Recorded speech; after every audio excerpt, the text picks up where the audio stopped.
The Wedding of Mrs. Fox. First story. There was once on a time an old fox with 9 tails who believed that his wife was not faithful to him and wished to try her. He stretched himself out under the bench, did not move a limb, and behaved as if he were stone dead. Mrs. Fox went up to her room, shut herself in, and her maid, Miss Cat, sat by the fire and did the cooking. When it became known that the old fox was dead, wooers presented themselves. The maid heard someone standing at the house door, knocking. She went and opened it, and it was a young fox who said, "What may you be about, Miss Cat? Do you sleep or do you wake?" She answered, "I am not sleeping, I am waking. Wouldst thou know what I am making? I am boiling warm beer with butter so nice. Will a gentleman enter and drink some likewise?"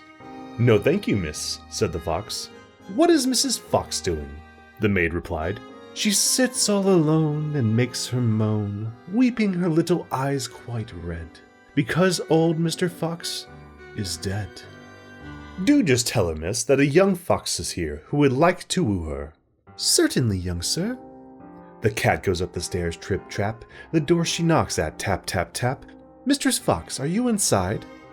"Ah yes, my little cat," she cried. "A wooer, he stands at the door out there." "Tell me, what is he like, my dear? But has he 9 as beautiful tails as the late Mr. Fox?" "Oh no," answered the cat, "he has only 1. "Then I will not have him." Miss Cat went downstairs and sent the wooer away. Soon afterwards there was another knock, and another fox was at the door who wished to woo Mrs. Fox. He had 2 tails, but he did not fare better than the first. After this still more came, each with 1 tail more than the other, but they were all turned away, until at last one came who had 9 tails, just like old Mr. Fox.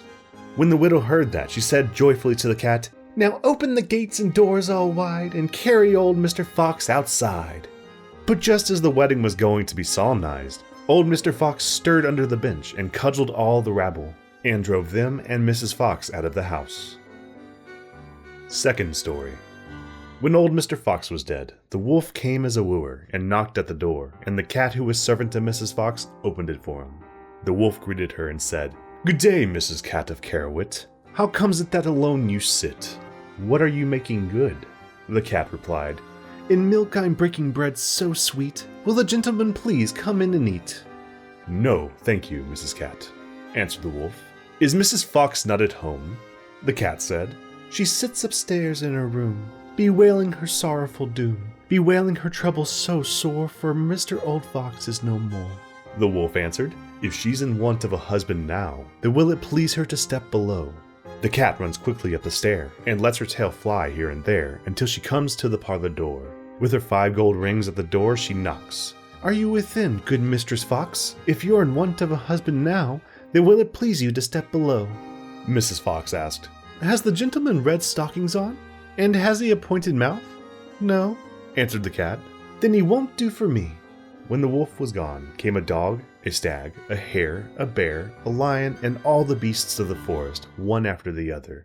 But one of the good points which old Mr. Fox had possessed was always lacking, and the cat had continually to send the wooers away. At length came a young fox. Then Mrs. Fox said, "Has the gentleman red stockings on, and has he a little pointed mouth?" "Yes," said the cat, "he has." "Then let him come upstairs," said Mrs. Fox, and ordered the servant to prepare the wedding feast. "Sweep me to the room as clean as you can. Up with the window, fling out my old man. For many a fine fat mouse he brought, yet of his wife he never thought, but ate up every one he caught." Then the wedding was solemnized with young Mr. Fox, and there was much rejoicing and dancing, and if they have not left off, they are dancing still. The end.